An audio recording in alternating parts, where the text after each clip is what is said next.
Okay, FM 101.7. Bismarck Agbobi. Wano aya also West Wogon NDC chairman. Champion Abobi, Mimwachi.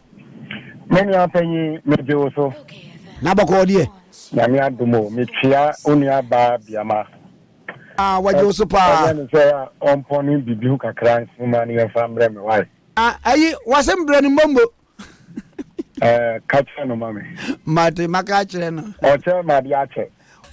Was who China the Ache? Bismarck.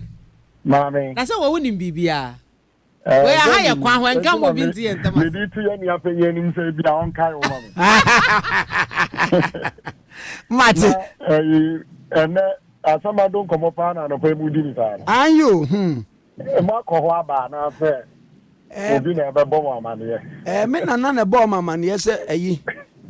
Nana, Yajam for Besson die. But some out of your court war. The court war, dear papa. And you'll be the bonny also who say the police are show. Not a unya who did Dimo, who cost for honor, who bring up permanent punishment. Sure. Now, Matis, yes, I launch mo campaign. Ayawa so West Wogon NDC. Now, it's saying. Yo, medase na machia wamo mutie ena no pay.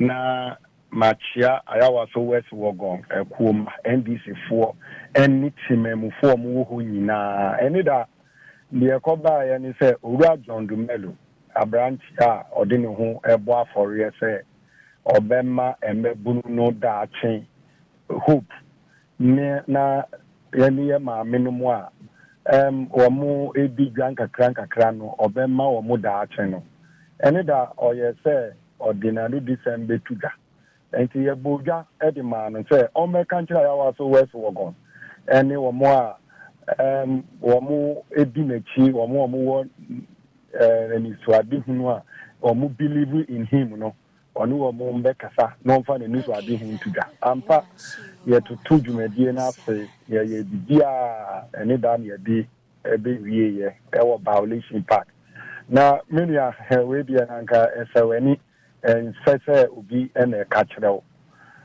ni pe domo a etu sa eba hono na yade ana ye nimunyam hye ayawa so West Wogon omo aye prepared Owura John Dumelo ye be manu akwenya meda impanyimfo a omo ba ye party impanyimfo ye regional chairman ni national executives all our former parliamentary candidates Owura Wada Kon de la request Brimpon omo nyina de omo animunyam ebe tai akire ni asami jenfin so ebaye na da Ghana police ase sanse ayawa so West Wogon de si emre bi no nanka ukamba bo hu nsemo ana obi yembesisi no na police commander Owura Superintendent Bismarck Japan eda omo ano airport divisional command no ye bona ba so papa oni ni other commanders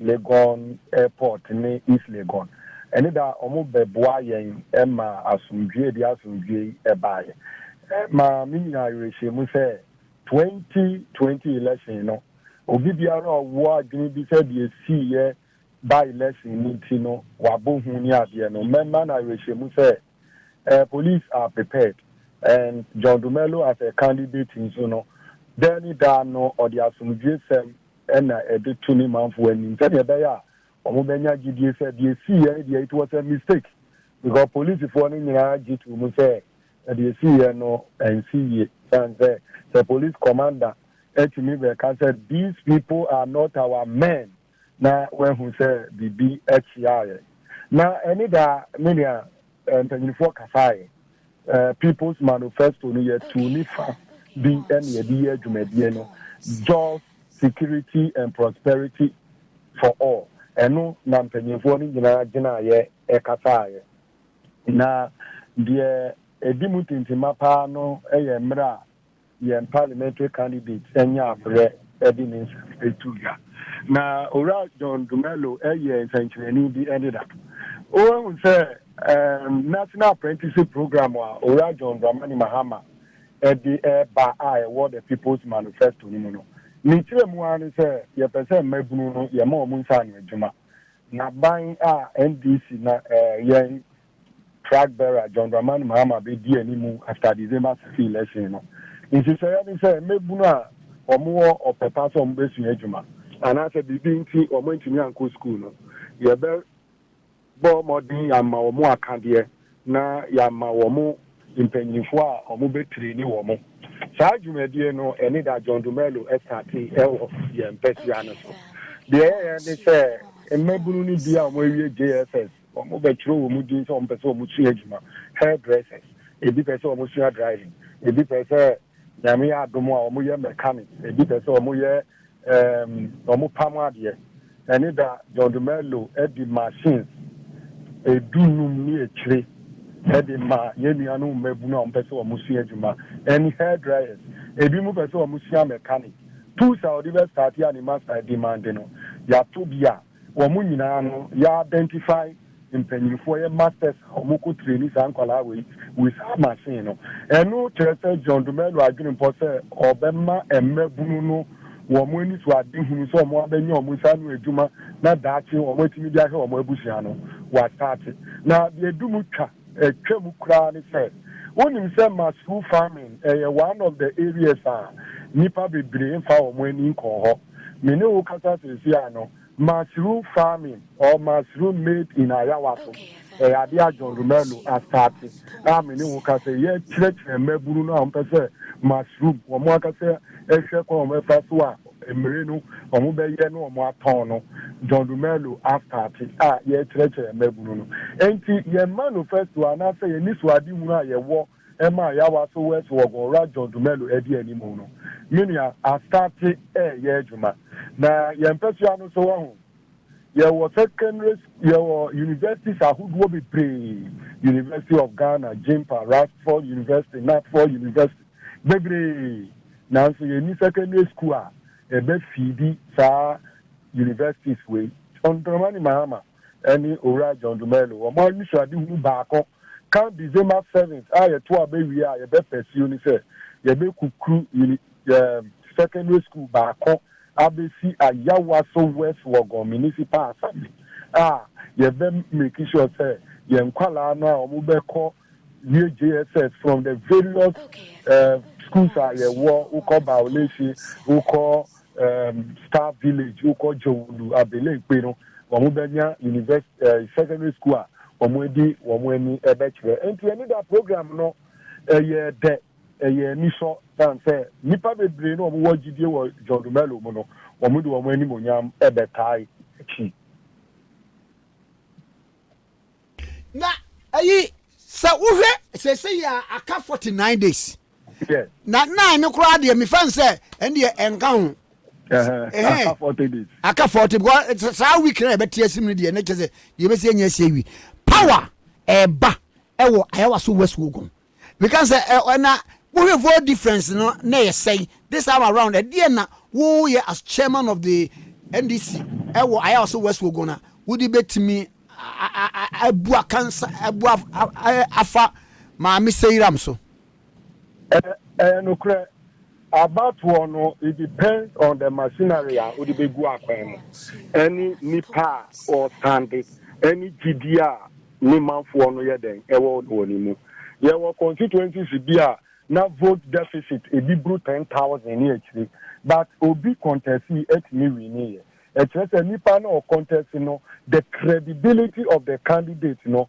and no na bebre na ehwe edito aba hwe about one person I say na Ayawaso West Wogon no NDC presidential ye win da ho ye win da parliamentary na ye win ye then say since 2000 eba me ye win ye enu nkyere say ye ntimi win owura ewada akon o close gap no up to 1600 na 2016 the ye fan council the big council ni about to eba be to December 7th owura John Dumelo edi enimu kan ye di nyama bebre egu akwan mu John Dumelo ye obi a say Owo tima papa. As a chairman, mini nantino.